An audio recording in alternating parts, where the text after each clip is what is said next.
pronouns are he, him. I'm your moderator for today's Green Table Talk. This one is a special one because it includes the Kenilworth community as well as the Woodbridge one. Today I'm introducing... Hello, my name's Jacqueline. You can call me Jackie. I go to JFK. My pronouns are she, they. Hi, I'm Amanda. I'm from Kenilworth, and my pronouns are she, her. Hi, my name's Heather. I am from Woodbridge, and my pronouns are she, her. Hi, I'm Julady. I'm from Kenilworth, and my pronouns are she, her. Hi, I'm Jordana. My pronouns are she, her, and I'm from Kenilworth.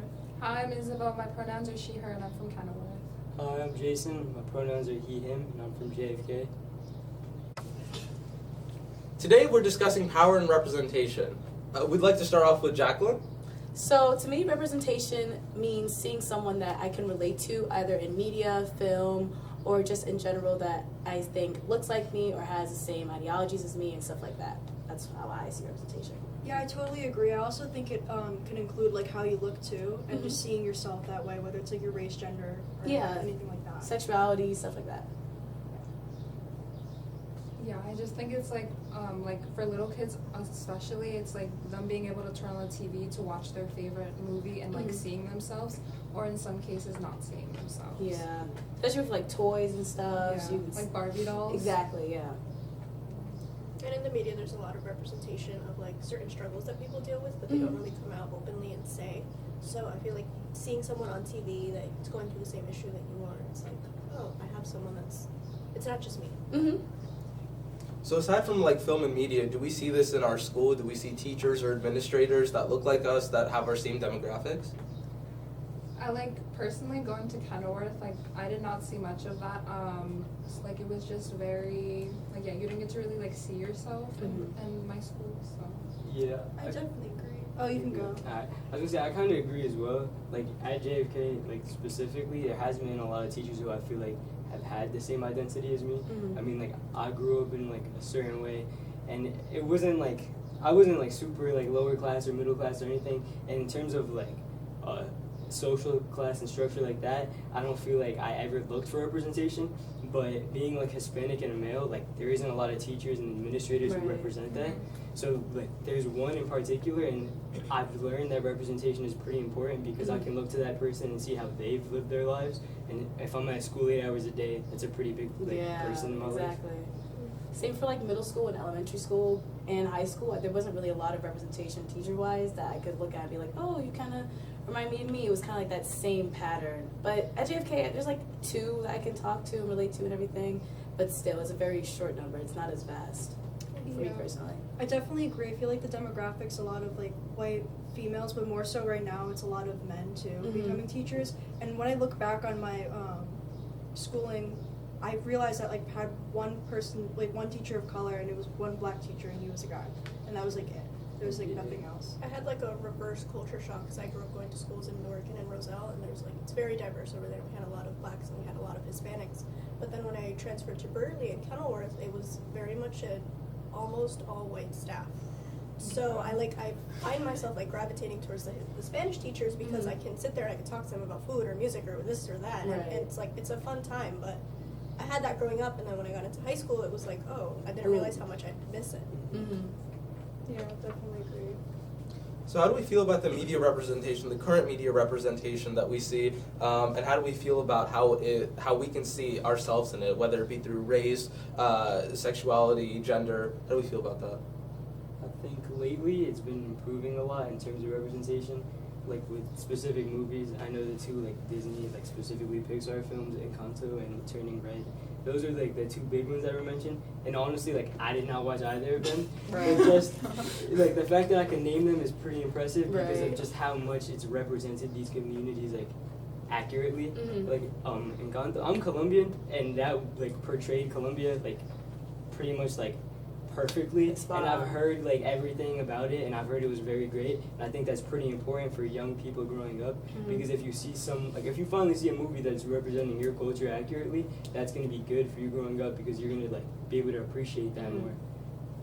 Yeah, I think Encanto also, there's one character, she's a strong woman, and Luisa? they didn't paint, they didn't just paint her to be a very thin, woman. They actually give her muscles, and I think that's very important for little girls to see that there are multiple body types and women can have muscles, which is not really as common in the media. Right. I absolutely I'm Ecuadorian, and Ecuadorians and Colombians share a lot of cultural cultural similarities, and my sister's half Colombian. And as soon as the movie came on and they were like explaining like the family roster, I guess you could say, they you just see the little kid running with a cup of coffee, and my sister went insane.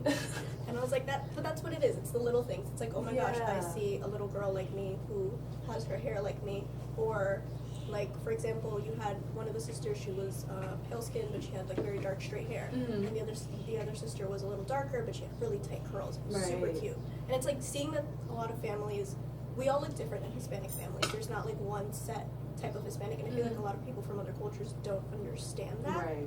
So I don't know. It was nice for other people to see that, hey, we have a lot of variety in us. Enjoying the detail in it. Yeah. It's little things that count. As someone who like is white and I have little cousins and they love this movie, it's great to see them not even like looking for representation because they don't need it, but they realize the importance of this movie just because they love it so much. I think it's really good that there's a lot more representation now, because when I was growing up, the only movie I had was Princess and the Frog, and they were frogs. For half of it. Exactly, they were frogs for half the movie, and I was just like, okay. And then Soul came out, which was really good, movie. but then they were dead for half the movie. So I'm just like, okay, I'm just glad that I'm still looking for it, but I'm just glad that there's progress. I'm just glad it's getting a lot better than it has before. So how do we feel that the school community, whether it be our student body or the staff, made us feel represented within our demographics? I feel like we have one club for it, and you just get to it's called Race Matters. We get together, we discuss different things pertaining to race, and I feel like that club has made it very inclusive and has created a small community within a predominantly white school. So that has definitely been helpful, and I think there is definitely room for improvement. I feel like my school has a predominantly white school. Dr. Marsili has really made an effort because she provides us with that safe space, and at my school, you don't really see much acknowledgement to the Hispanic culture, and you'll see microaggressions here and there, or insults, or stereotypes, but you don't really see appreciation of our culture. I mean, for Hispanic Heritage Month, I will say that they did play Hispanic music, but that was literally about it in a matter of 4 years, so it wasn't really much of it. JFK, I don't mean to brag or anything, but we're very diverse. Like for Black History Month, our whole hallway was decked out with information. Women's Month, we had a mural of all the teachers and everything. And I know for Neurodiversity Month, we also had like a nice brain that was explaining all like the different spectrum levels that people could be on. And I know they're painting a mural now in the hallway near the art wing, I think it is, of like a LGBTQ really important people and everything. And we also have a Stars Club. I think we're starting a Black Student Union as well, and we just have we're working on it. Yeah, I think at JFK it's also pretty good because of our announcements. Like that's a good way to spread information. Because even if there isn't a lot of people involved in clubs, every morning the announcements are talking about a specific moment. So this month is it's Asian American Pacific Islander Heritage Month or Appreciation, and every morning we hear something new about that. And I think that's good because they're doing that every month for every single thing that's being celebrated, and that's spreading information. Right. So if I didn't know about something, I'm definitely gonna know about it because I'm hearing about it 30 days of the month now, and I think that's a great way, especially if people aren't being involved in clubs and stuff like that. No matter what, you're gonna hear about something. It's very diverse. It's I feel like one big thing that we've been going over is Mental Health Awareness Month, and I feel like for me mental health is something that I've been struggling with a lot. So to just hear about celebrities or people that are genuinely struggling as I do, just to hear about it, it makes me feel I'm not alone, and there's people that can relate to me no matter the background. So we talked about how there's always room for improvement. Where do you see that there's possible room for improvement, and what do you think should be done? I feel a big thing can just be sometimes listening to the students and not listening. There's a difference between listening and then understanding, hearing them out, because I feel if a student is coming to you about how maybe they feel they don't feel they're represented enough, and you just listen but you don't really make an effort to do anything, I feel it's not doing anything. Exactly. I feel listening sometimes can even just be the biggest thing. Yeah. Actions speak louder than words. So the next thing that we should discuss is how do you think that the rise of social media has impacted your representation? Do you think it's made it better or worse? Any thoughts? I feel like as I was as a child, I was always very sporty and like aggressive, not aggressive, but very like tomboyish. And if I was say like, oh, you look like a girl, or why do you like pink, like you're so girly. So I was like, I hated being girly. Like I was like, oh, I'm not gonna like pink. I'm not gonna be like this. I'm not gonna buy this. Like whenever I went to McDonald's, I would buy the boy Happy Meal toys because I was tired of being seen as like that girly kind of stereotype. But now like pink is kind of my favorite color, and I'm just like so open to just liking pink, it being normal and everything. And I can finally just be girly without it being like, oh yeah, I'm a little girl. Kind of like Because that. there's a stigma associated with like hyperfemininity. Exactly. They say that it's like, oh, it's either A, childlike, B, obnoxious. They find any negative adjective they have and they just attach it to it. Versus I was the same way. I was the kid that was running around the playground in my like Skechers, but don't put me in my twinkle toes. I wanted my Skechers. And it was just this huge thing of like, I didn't want to be the girl that wore pink because immediately it would be one of the boys like coming at you for it. Exactly. Like, what if I do like pink? Yeah. What about it? What if I don't like pink? Doesn't matter. Exactly. I think for us, like 10 years ago, I think it's changed a lot, and I think there's a lot more representation, like whether it be body types or skin color. Mm-hmm. And I think like the re-release of the Barbie dolls, I think when we were younger, we didn't have that. It was just like the blonde Barbie doll, and then you have your Bratz dolls in Monster High. Where Monster High, I feel like, was very diverse. I feel like Bratz was also Bratz too. Bratz was very diverse. And American Girl doll too, a little bit.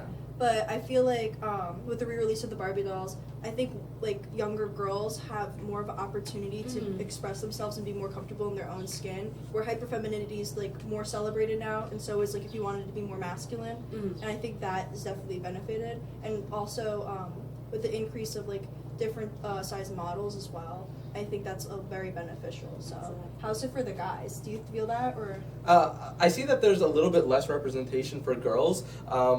So, for example, in Hollywood, performance-enhancing drugs are much more normalized for men. And so when you're growing up as a little boy, you're seeing these superheroes and stuff, and you kind of want to be like them. And it's not really possible with a natural body, but it's so normalized in Hollywood, so it would make you think that like this is peak masculinity, even though it's not possible with a natural body. I guess it's been a little bit better with social media because you get to see people that are like near you, that are like you instead of just Hollywood, which has a very PR attitude that it's very washed down versus something more natural like social media. Yeah, social media definitely just brings more awareness to like everybody. And a big thing with like the performance enhancing drugs and stuff like that, people really try to alter their body a lot.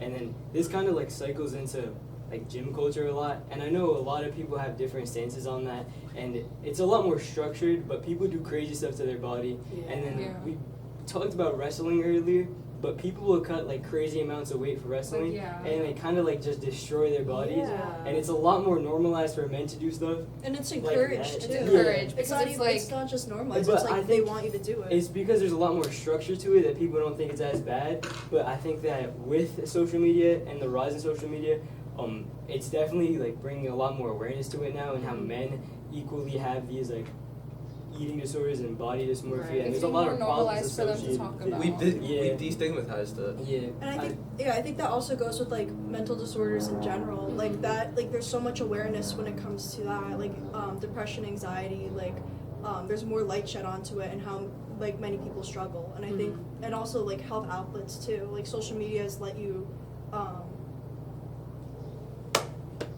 like reach and find for like an outlet. Easier access. Because like I feel like with a lot of like modeling and stuff, I feel like you're looking at those women and it's just like it's an unrealistic standard.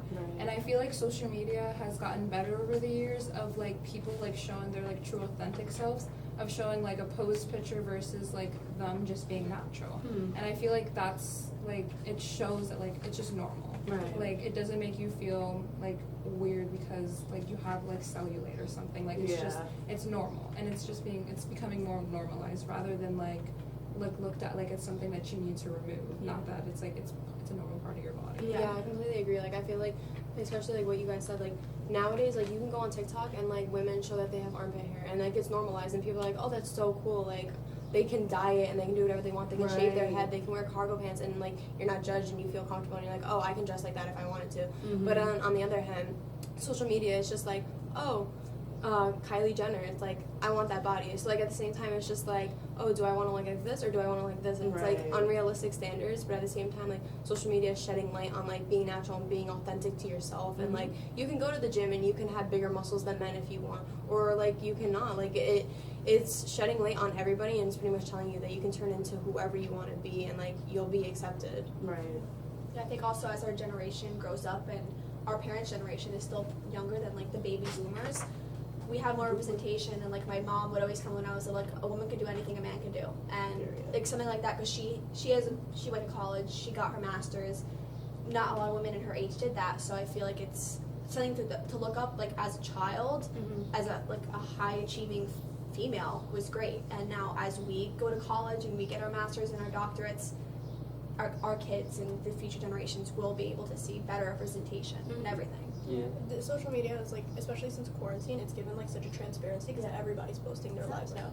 And like in our culture, like machismo is very much a thing where it's like the wife she doesn't have to stay home, but she cooks, she like tends to the man. The man works. My mom's Portuguese. And and I'm following these women on Instagram, and they're literally like, I did not know a stay-at-home dad was an actual thing. Like, call me crazy, but I didn't know that was a real thing. And it is. And I'm seeing successful women, like 6-figure women, with their husbands at home tending for the kids. And I'm like, I want that. Yeah. Like, I didn't know that was a thing.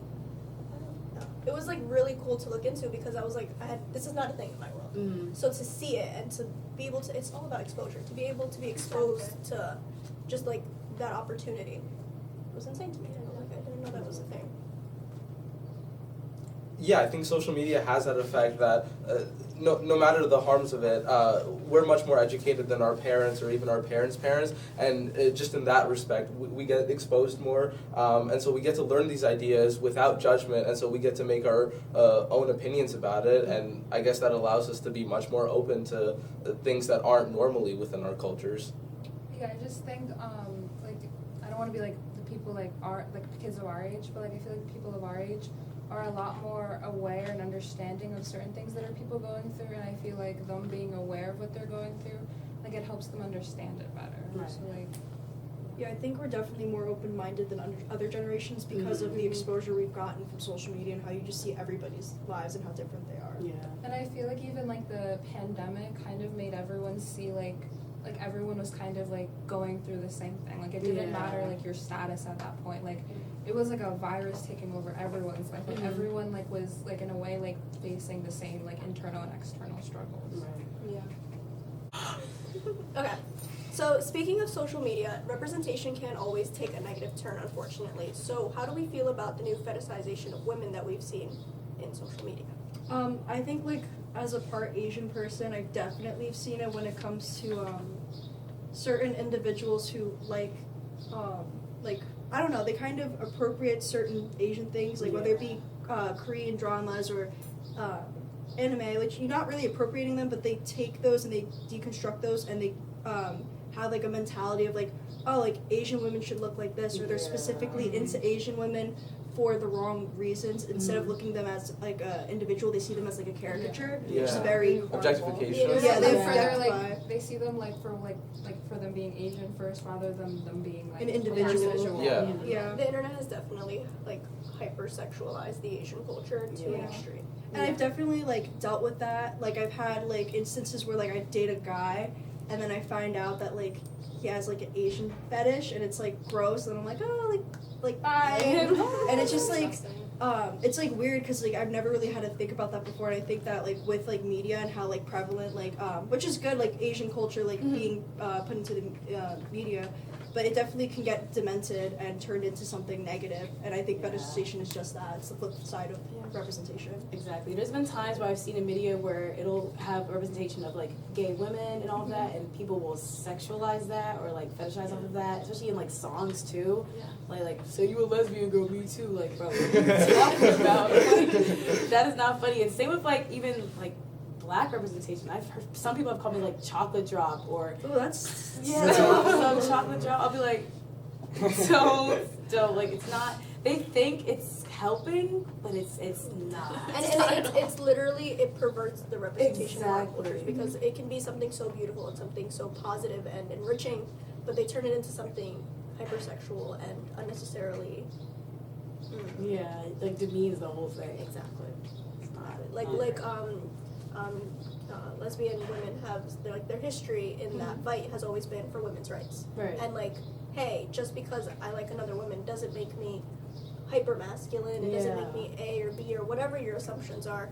It just means their fight has been so rooted in that, and people are just oh, two girls kissing, how cute. Yeah, and it's wow. that's not what it's It's about. not what it's about. I think that it's very easy to acknowledge that for women in particular. I think more for men, I don't really know how that affects me and how men have been fetished, and I think that's also a big thing too, because I have no idea about this, so this is a majority women problem, it seems for me at least, and I have literally no idea as to how we go about fixing this now, Right. because for men I feel this is not something that they really worry about a lot, and it's that's bad in itself. Katy Perry released a very popular song, I Kissed a Girl, and it was super popular. Everyone was singing it, but then now we're meeting guys our age, right? We're young, we're dating, and you'll be getting to know them, and you'll be playing a game 21 questions or something, and they'll hit you with oh, have you ever kissed a girl? Why? Where does that in your mind make sense that you feel the need to know that? Kind of bouncing off of what you said before, I feel a new thing that's kind of happening with the influx of Korean drama. A lot of women I've noticed fetishize Korean men, and they really want to be in a relationship with them, and they think that Asian people are cutesy or delicate or gentle, when that's not the case, because people are individuals, and I think that's very damaging because they just kind of separate them from people and see them less than. And eye candy, little. Yeah. And they put such I want to say youthful, but I feel that's not rude enough. But they put such a childish demeanor to it. It's borderline pedophilia because it gets to such an extended rate that it's disgusting and it's dehumanizing and it's demeaning. Yeah. I had this wasn't necessarily anything, but it just popped up in my head how some girls will fetishize having a gay best friend. Oh, yeah. They only want to be friends with someone they'll be are you gay? You can be my gay best friend. That's not what they're there for. They're a friend. They don't need the first two letters there. And then it comes with the stereotypes of that being Yeah. hyper feminine and stuff like that, which can be very harmful because gay people aren't just hyper feminine. They're individuals.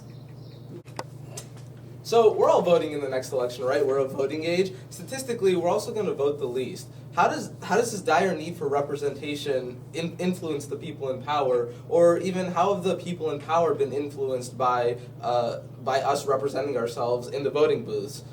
Yeah. So as a female, I like to see other female in power because I feel we've faced so much aggression in the past that we're finally at the time that we want to change it. So voting for someone who's a female that's going to be in power and change these laws, these rules, the way our country is run, it means a lot. And I know I'll definitely be taking the step to vote and look at their gender, but also their background and when they're in power. I feel definitely going off of that, someone's age has a huge impact on voting because especially AOC, she's someone that I definitely look up to, and as us sitting here, we're a generation that has a lot of knowledge and we have it in our hands, and so for someone who's younger, she has so much to give. Right. So when you see someone younger on the ballots and you do your information, you take that in, you realize that this is someone that is probably educated on society right now as a whole, and I feel that's something that we definitely have to take into account when we're voting. I feel it's not only gender, I think it's also social class too. She did not come from a very wealthy family, and I feel that's more and more you see that not everybody who's running for positions of power come from the wealthy, top 1%, and I think that's so important. And So I think all these factors make it so that AOC is much more accessible than even a tenured representative in the House or a senator. We can identify with her a lot more. Even I can, even though I'm not a woman, just because I feel her social media presence makes it much more relatable to me. She understands tech just as much as I do because she grew up with it. Right. yeah. I think it's important that people in her age range keep trying to become important people in our society, especially because we see a lot of people who are 60, 70 years older than me being elected, and it's like kind of crazy because how do you think the same as me? Like Exactly. they don't. Mhm. Like they're like at the bottom line, like they just don't think the same as me. They haven't lived through the same life as me. So as our new generation is starting to vote again, well, we should vote, which we Yeah. aren't doing as Personal. much. But we should start voting for like things that we believe in and people who can like actually support us. And Mhm. Like we literally are the future. Like yeah. we have it in our hands. It's just what we do with it. Mhm. Right. And it's so important to vote and use your voice, even not just voting, but spreading awareness about Mhm. things Yeah. and talking about it. Yeah, and if you don't know who to vote for, we have phones. You can just research information about them, background, Do your age. research. Yeah. Exactly. Do your research. Watch the news. Yeah. Just turn on TV. Be informed. Yeah, I think that's the most important part. That's what we've talked about in the entirety of the episode. Being informed, being educated, and at one point we are going to be represented, and that'll make society better as a whole. Thank you to the JFK community for having us here and for hosting us and letting us hear different perspectives because it's a little bit out of the ordinary from what we usually hear. So we hope to take some of these stories and bring them and implement more representation in our communities. And it was very heartwarming and enlightening. Thank you. And thank you for joining us. And thank you to the viewer for watching, learning, and discussing with us as well. We thank you. This is our last one of the season. And congratulations to the class of 2022. Woo! Bye. Bye.